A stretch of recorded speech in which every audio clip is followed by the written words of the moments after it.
A Labour government builds council houses. She gets the keys to her first home to stability. Labour is the party of equality, of the Equality Act, of equal pay and of Sure Start. Will make work more family friendly, crack down on unfair pay and improve access to justice for those discriminated against at work. Remember when politicians' promises actually meant something? If you're tired of empty words and unrealistic plans, you're not alone. Jeremy Clarkson just said what many of us have been thinking, and he said it right to Angela Rayner's face. Before we move on, I'd like to ask you a small favor. If you appreciate this content, please take a second to like this video and subscribe to the channel. Over 98% of you watch the videos without subscribing. It costs you nothing, but it makes a huge difference to us. So, did you click the subscribe button? Great! Thank you so much. Now back to the video. This video isn't just about housing or immigration. It's about holding our leaders accountable. As you watch Clarkson challenge Rayner, ask yourself, when was the last time you saw a politician truly answer for their promises? Picture this, a typical political interview on a lazy Sunday morning. Angela Rayner, deputy leader of the Labour Party, settles into her chair, ready to field the usual softball questions. But today's different. Across from her sits Jeremy Clarkson. Well, one of the challenges we face because of the Conservatives crashed the economy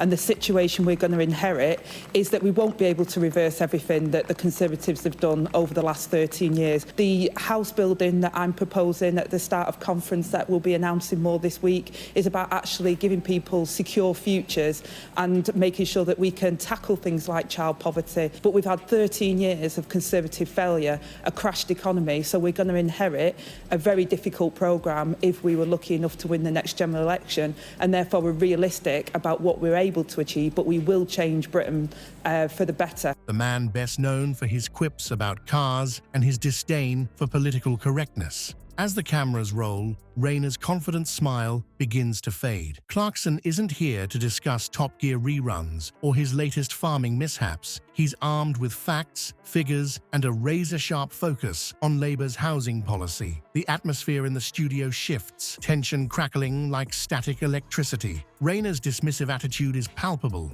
She's faced tough interviews before, but Clarkson, he's just a TV personality, right? Wrong. As Clarkson starts to speak, it becomes clear he's done his homework. He rattles off statistics about housing shortages, immigration figures, and Labour's past promises with the precision of a policy wonk. The first challenging question hits Rayner like a freight train. Clarkson asks, how exactly does Labour plan to build 150,000 council homes a year when the construction industry is already at capacity? Rayner blinks, her rehearsed talking points suddenly inadequate. She stumbles through a response about innovative solutions and public-private partnerships, but the lack of substance is glaring. As Rayner squirms, Clarkson presses on. He methodically dismantles Labour's housing proposals, pointing out contradictions between their immigration stance and housing targets. With each question, Rayner's discomfort grows. She shifts in her seat, her eyes darting around the studio as if searching for an escape route. Clarkson's relentless questioning exposes the holes in Labour's plans. He highlights the party's failure to meet past housing targets and questions the feasibility of their current proposals. Rayner's attempts to deflect or change the subject fall flat against Clarkson's unwavering focus.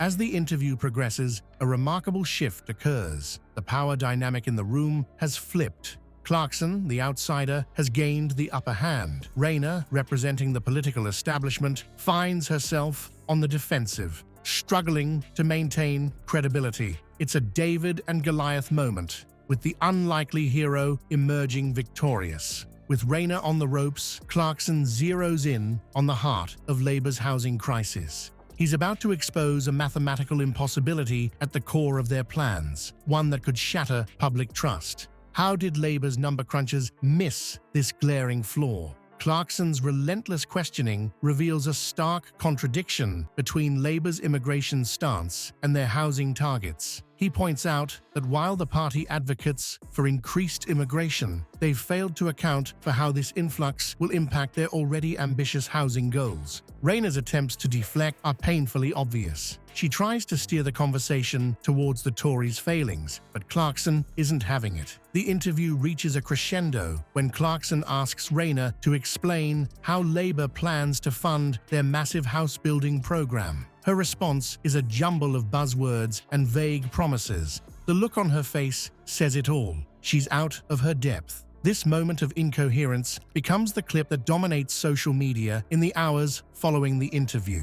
As the exchange unfolds, Twitter erupts. Viewers express shock and frustration at Rayner's inability to provide clear answers. One user writes, "I've voted Labour all my life, but after this, I'm not sure I can trust them with the housing crisis." Another tweets, "Clarkson for PM? At least he can do basic math." The potential impact on Labour's credibility is immense. For years, they've positioned themselves as the party with real solutions to the housing crisis. But Clarkson's systematic dismantling of their plans exposes a lack of substance behind the rhetoric. It's not just about one bad interview. It's about the competence of the entire party. The most damaging revelation comes when Clarkson forces Rayner to admit that Labour's housing targets are based on outdated data. This admission sends shockwaves through political circles. How can voters trust a party that can't even get its basic facts straight? This moment has the potential to reshape public perception of Labour's competence across the board. If they've got it so wrong on housing, an issue they've championed for years, what else might they be mistaken about? The economy, healthcare, education. As the dust settles, it's clear that this interview is more than just a political gaffe. It's a wake-up call for voters and a challenge to the entire political establishment. The question now is, will other politicians face the same level of scrutiny, or will it be business as usual, with vague promises and unaccountable leaders?